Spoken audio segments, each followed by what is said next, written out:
جو ہم سے ٹکرائے گا مٹ جائے گا، یہ نعرہ ہے RSS کی خواتین ونگ کی نوجوان ارکان کا۔ یہ خواتین RSS کے نظریے کو حقیقت میں بدلنے، یعنی بھارت کو ایک ہندو ریاست بنانے کی تیاری کر رہی ہیں۔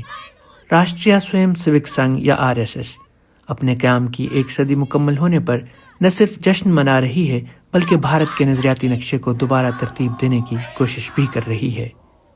22 سالہ مسکان بنسل RSS کی اس دعائیہ تقریب کی قیادت کر رہی ہیں۔ انہیں 7 سال کی عمر میں تربیت کے لیے RSS کی تربیت گاہ میں شامل کیا گیا تھا۔ جب بھی ہم ورگ میں جاتے تھے نا تو ورگ کو تپو بھومی کہا جاتا ہے کہ یہ تپ کی بھومی ہے، جتنا آپ یہاں پہ اپنے آپ کو چرن کرو گے you will get something. مجھے لگتا ہے کہ میں نے کبھی یہ چیزیں اسکول سے اتنا نہیں سیکھا جتنا میں نے سمیتی سے سیکھا۔ میرا پرسنالٹی ڈیولپمنٹ ہوا، مجھے نہیں پتا کہ دیش میں سماج میں کیا چل رہا ہے۔ مسکان اپنے خاندان کی تیسری نسل سے ہیں جو RSS کا حصہ بنی۔ ان کے دادا نے یہ یقینی بنایا کہ ان کی پرورش اور ابتدائی تربیت قوم پرستی اور ہندوؤں کے تحفظ کے اسباق کے ساتھ ہو۔ ان کے نزدیک سب سے بڑا خطرہ کیا ہے؟ بھارت کی 14% آبادی جو مسلم ہے۔ کیونکہ آلریڈی مجھے لگتا ہے کہ اگر وشو میں دیکھا جائے تو سب سے زیادہ سنکھیا مسلمس کی ہے، انہوں نے بہت ہی لینڈ آکیوپائڈ کر لیا ہے۔ اور میں نے دیکھا ہے بہت سارے مسلم لوگوں کو دیکھا ہے کہتے ہوئے کہ کوئی بات نہیں، کچھ سالوں میں ہم اسے مسلم دیش بنا دیں گے، تو پھر یو شوڈ بی اویئر۔ دنیا میں موجود مسلمانوں کی تعداد اور زیر قبضہ زمین کے بارے میں مسکان کا دعویٰ متنازع ہے۔ RSS کا مسلم آبادی سے خطرے کے اس تاثر کے جواب میں نظریہ ہے ہندوتوا۔ مسکان اور دیگر رضاکار اس پیغام کو پھیلانے کے کام پر لگے ہوئے ہیں۔ بھارت ماتا کی۔ بھارتیہ جنتا پارٹی کے وزیر اعظم نریندر مودی ہندو قوم پرستی اور RSS کے مضبوط حامی ہیں۔ وہ اپنی جوانی میں RSS کے رکن بھی رہے ہیں۔ بہت 100 سال کی اس راشٹر سیوا کی یاترا میں یوگدان کرنے والے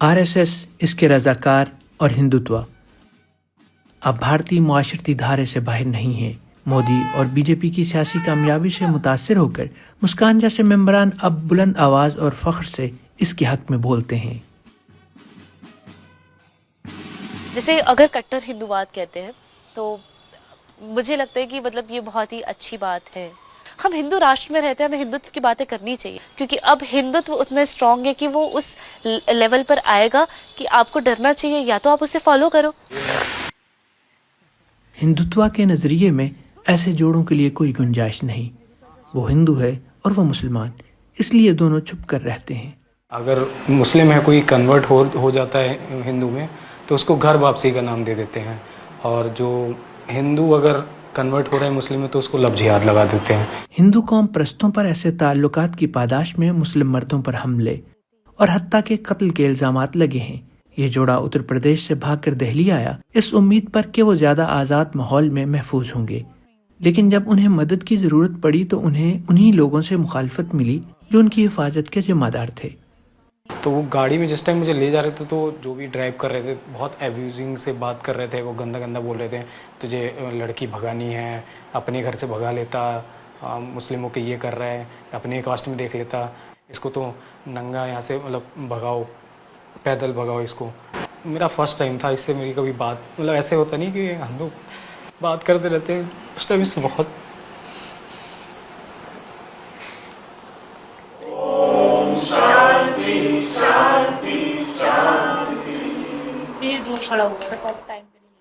مسکان اور ان کے خاندان کے دیگر ارکان جیسے RSS کے حامی ایک نیا بھارتی آئین چاہتے ہیں جس میں سیکولرزم اور سوشلسٹ اصول نہ ہوں۔ ہمارا نیا کانسٹیٹیوشن بلڈ ہونا چاہیے ایز پر ہندو راشٹر، بالکل مسلمز ہیں، ہندو ہیں، وہ بھائی بھائی ہیں، وہ ساتھ میں رہیں گے، پر جب چیزیں اس طریقے سے کام نہیں کرتی تو آپ کو چینجز لانے پڑیں گے۔ وہ ان لوگوں سے بھی دو ٹوک بات کرتی ہیں جو ان سے اختلاف رکھتے ہیں۔ یا تو اگر آپ کو نہیں اچھا لگ رہا ہے تو آپ کے پاس ایک فری پرمٹ ہونا چاہیے، آپ جائیے اپنے دیش جائیے، اور جو بھی دیش آپ کو ایکسیپٹ کرے آپ جا کے وہاں رہیے، اور ادروائز اگر آپ یہاں رہنا چاہتے ہیں تو آپ یہاں کے قانونوں کے حساب سے رہیے۔ بھارت کو اپنے سیکولر تشخص اور بین المذاہب ہم آہنگی کے تصور کے تحفظ کے لیے ایک لڑائی کا سامنا ہے۔ ایک ایسا ملک جو جمہوریت اور سیکولرزم کے اصولوں پر قائم ہوا تھا شاید اب ایک دوراہے پر کھڑا ہے.